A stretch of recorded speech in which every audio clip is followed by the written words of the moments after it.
Байнгын орны дарга эрхэмшүүтэй 2025 оны 8 дугаар сарын 15-ны өдөр Монгол Улсын иргэн Отгоны Батхүүгээс өл хөрөнгө борлуулахад төлдөг 2% татварыг хүчингүй болох асуудлаар хуулийн төсөл санаачлах нийтийн өргөдлийг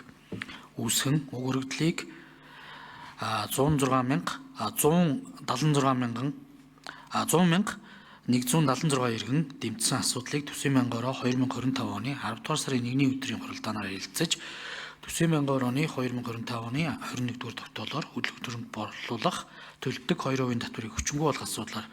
гаргасан нийтийн өргөдлийн дагуу өл хөрөнгө борлуулсан шилжүүлсэн орлого ногдуулах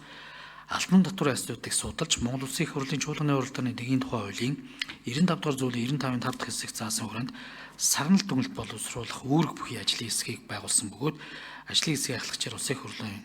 гишүүн миний бие ахалж ажлын хэсгийн гишүүдээр Улсын их хурлын гишүүн Ж Алдарч Авхлан, Т Авбакир, Д Батбаяр, Ир Батуулд, Б Заяавал, Б Мөнхсоёл, Д Мөнхтуулга, Ч Номон, Б Төвшин, Д Цогтбаатар нар ажиллалаа. Ажлын хэсэг нийтийн гаргасан өргөдлийн асуудлаар онл практикийн төвшөнд наривчсан судалж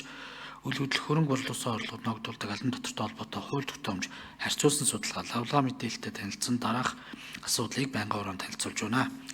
Үл хөдлөхөнд борлуулах шилжүүлэхэд төлөх татварын асуудал нь ганц татварын асуудал биш бөгөөд татварын бодлого, орон сууцнжуулалтын бодлого, хөрөнгийн зах зээлийн бодлого, мөнгө терроризмээс санхүүжүүлэхийн холбоотой асуудалтай нэгт холбоотой байна. Тодорхойлбол татварын бодлогын хувьд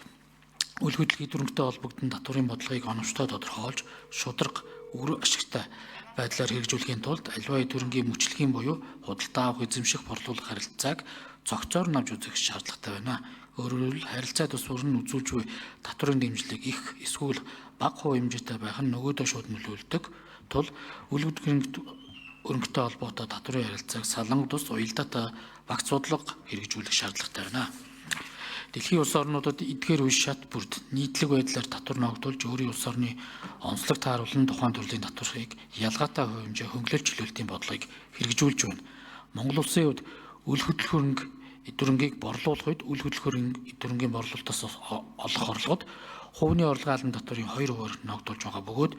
энэ нь үл хөдлөх хөрөнгийг борлуулсан үнийн тодорхой хувиар тооцдог шилжүүлгийн татварын шинжтэй байна. Харин үл хөдлөх дүрмгийг эзэмшиж байх хугацаанд буюу өмчилж байх үед үл хөдлөх дүрмгийн албан татварыг 0.6-аас 2%-аар ногдуулж үл хөдлөх дүрмгийн худалдаа авах үед шилжүүлгийн татварыг ногдуулдаггүй байна. Татварын ерөнхий хуулийн 6 дугаар зүйлийн 6-1-5-д албан татвар гэж хууль тогтоомжийн дагуу аливаа этгээдийн орлого хөрөнгө бараа ажил үйлчлэгэнд тодорхой хугацаанд тогтоосон хувь хэмжээгээр ногдуулж хариу төлбөрөөр улсын төсөвт төлөвлөж байгаа мөнгө хөрөнгийг гэж 10 дугаар зүйлийн 11-д татварын хөнгөлөлт чөлөөлтийн хэлбэрүүдийг заасан байх бөгөөд татварын хувь хэмжээг хөнгөлөлт чөлөөлтийн хүрээнд татвар ногдуулах заалтыг бүхэлд нь хүчингүй болохтой шууд холбоогүй байна. Өөрөөр хэлбэл хувийн орлогын албан татварын хуулийн 21.2-ийн 1 дэх заалтыг хүчингүй болох татварын хөнгөлөлт чөлөөлт идэлүүлэхтэй шууд адилтгах боломжгүй бөгөөд бодлогын үр нөлөө татварын суур шударга тэгш байх зарчимд нийцүүлэн тусгаалan авч үзэх шаардлагатай юм а. Мөн нийтийн гаргасан өргөдлийн дагуу үл хөдлөхийн дүрмд борлуулахад төлдөг 2% татварыг хүчингүй болох тооцоолыг хийхэд сум дүүрэг орон нутгийн зэрэгэлдээ хот тосхны төсвийн орлого 115 тэрбум төгрөгөөр буурч сум дүүргүүдийн нийтийн үйлчилгээ, зам засвар, хог эгдлийн менежмент, гэрэлтүүлэг, орчны тохиолдолд орон нутгийн дэд үтс зэрэг өдөр тутмын үйлчлэгийг санхүүжүүлэх боломж хязгаарлагдаж төвлөрсөн төсөвт илүү ихээр хамааралтай болж бие даасан бодлого хэрэгжүүлэх боломж буурахаар байна. За уг өргөдөлтэй холбоотойгоор орон сууцны бодлого буюу орон сууцны бүртгэл, орон сууцны зах зээлийн хувьд ямар нөлөө үзүүлэх талаар мэдээлэл хүргье. Монгол Улсын хөгжлийн бодлогын баримт төчгүүдэд орон сууцчлах бодлогыг өрхийн орлогод боломжит нийцсэн хүртээмжтэй орон сууцны нийлүүлэлтийг нэмэгдүүлэх, инженерийн дэд үтцийг сайжруулах, зорилттой бүлгийг орон сууцаар хангах механизмыг өргөжүүлэх, гэр орооллын суурь орчинг үйл саттаж сайжруулах зэргээр цогц байдлаар тодорхойлон холбогд гарах хэмжээг шатраатай хэрэгжүүлж байгаа хэдий ч өнөөдрийн байдлаар үл хөдлөх дүрмтэй холбоотой бүхий л мэдээллийг агуулгах захин бүртгэлийн систем төдийлөн сайн хөгжөөгүй байна. Өөрөөр хэлбэл үл хөдлөхийн төрөнгийн бүртгэл мэдээллийн тогтолцоог сайжруулах, холбогдох төрийн байгууллага болон нийтийн эрх зүйн хуулийн этгээдтэй мэдээлэл солилцох асуудлыг хуулиар найруулсан зохицуулах шаардлага үүссэн байна. иргэн тухайн орон сууцыг өмчлөн өөрөө амьдарч байгаа хэсэг, бусдад түрээсээр хөслөж байгаа хэсэг, амьдран суух зорилтоор ашиглаж байгаа хэсэг, түүнийг натратаар хэрхэн бүртгэдэг хэсэг, мөн гэрээний төрлүүд зэрэг бүртгэлтэй холбоотой мэдээллийн нэгдсэн сан бий болоогүй байгаа нь иргэн орон сууцаа ямар зорилгоор борлуулсан хэсгийг бодиттойгоор ялган тогтоох боломжгүй байна. Мөн манай улсад оршин суугаа хаягийн бүртгэл, үнэн зөв бус, түрээслүүлэгчийн бүртгэл сул өгдсөн, орон байрны өмчлөлтөг иргэдийн хөрөнгийн бодит ашиглалтын зорилго тодорхой бус тул иргэдийн орон сууц борлуулалтын зорилгыг нотлох, ангилах нөхцөл бүрдээгүй байна. За мөн Монгол Улсын хөрөнгийн зах зээл сүүлийн жилүүдэд хурцтай хөгжиж байгаа бөгөөд зах зээлийн үнэлгээ сүүлийн 10 жилд 8.7 дахин, сүүлийн 5 жилд 4.3 дахин өсөж 2024 онд 13 их найдад хүрсэн байна. Үл хөдлөх хөтөлбөрийн татварыг дангаар нь чөлөөлөх нь хөрөнгийн нийт зах зээлд татварын гажуу нөлөө үүсгэж үл хөдлөх хөрөнгө рүү хэд төвлөх хандлага бий болгодог бөгөөд ингэснээр хувьцаа, бонд, үн цаас зэрэг санхүүгийн бус хэрэгслүүдийн хөрөх чадвар сулрах, хөрөнгийн төрөлжит буурах, цаашлаад үнийн өсөлт зээлийн хүүгээс давсан үед богино хугацааны ашиг олох спекуляц нэмэгдэж, орон сууцны үн хөөрөгдөж эрэлтийн хилцэл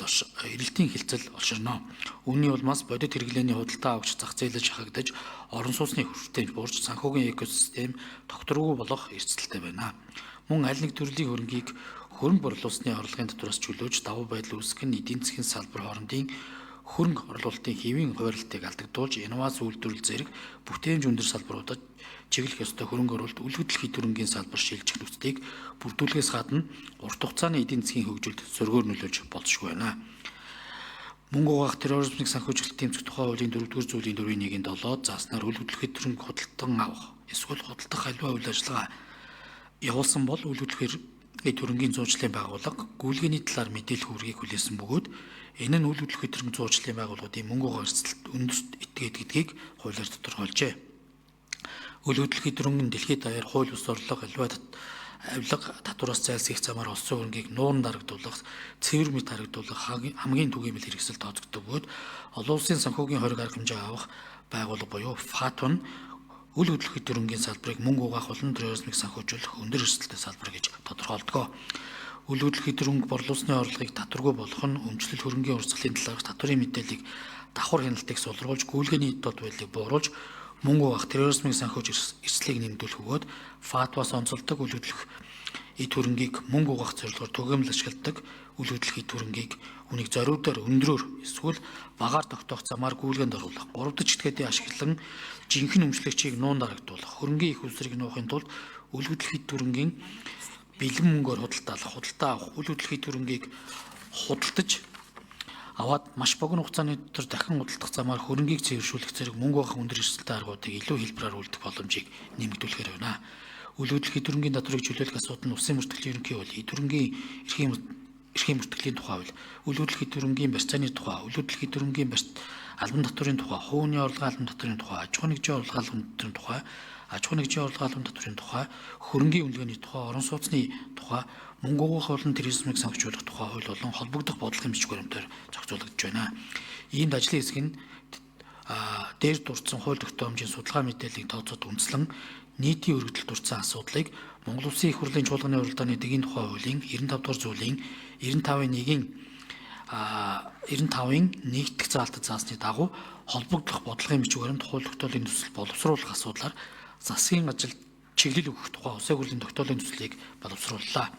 Уг тогтоолын төсөлд Монгол Улсын хөгжлийн баримт бичиг туссан орон сууцлах бодлоготой уялдуулан иргэнийг анх удаа орон сууц худалдаж авах, өмчлөх, анхны болон ипотекийн зээлээр худалдаа авсан орон сууцаа борлуулах, орон сууцны нөхцлөө сайжруулахад татрын дэмжлэг үзүүлэх эрх зүйн орчныг боловсронгуйлах, үл хөдлөх хөрөнгийн бүртгэл мэдээллийн тогтолцоог сайжруулж, холбогдох төрийн байгууллага болон нийт эрх зүйн этгээдтэй мэдээлэл солилцох асуудлыг тодорхойлох, иргэдийн орлогод нийцсэн орон сууцны зах зээлийн эрэлт нийлүүлэлтийг оновчтой тодорхойлж,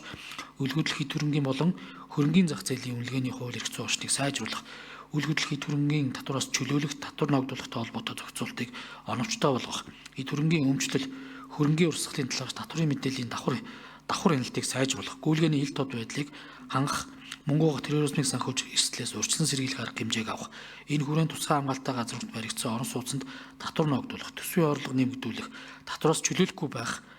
хууль эрх зүйн орчныг бүрдүүлэх зэрэг асуудалтай холбогдуулан хуулийн төслийг боловсруулж татварын багц үйлдвэрийн төсөл эсвэл үзэл баримтлалыг тусдан тодорхойлж улсын их хурлд өргөн мэдүүлэх талаар тусгасан болно. Ажлын хэсэг улсын их хурлын тогтоолын төслийг бэлтгэн та бүхэн тараасан байгаа болно. Байнгын орооны эрхэмшүүдэд үл хөдлөхөөрөмж борлуулахад төлдөг 2% татварыг хүчингүй болгох асуудлаар хуулийн төслийг санаачлах нийтийн өргөдөл болон улсын их хурлын тогтоолын төслийг хилцэн шийдвэрлэж өгөхийг та бүхнээс хүсье. Анхаарал татсан явд баярлалаа.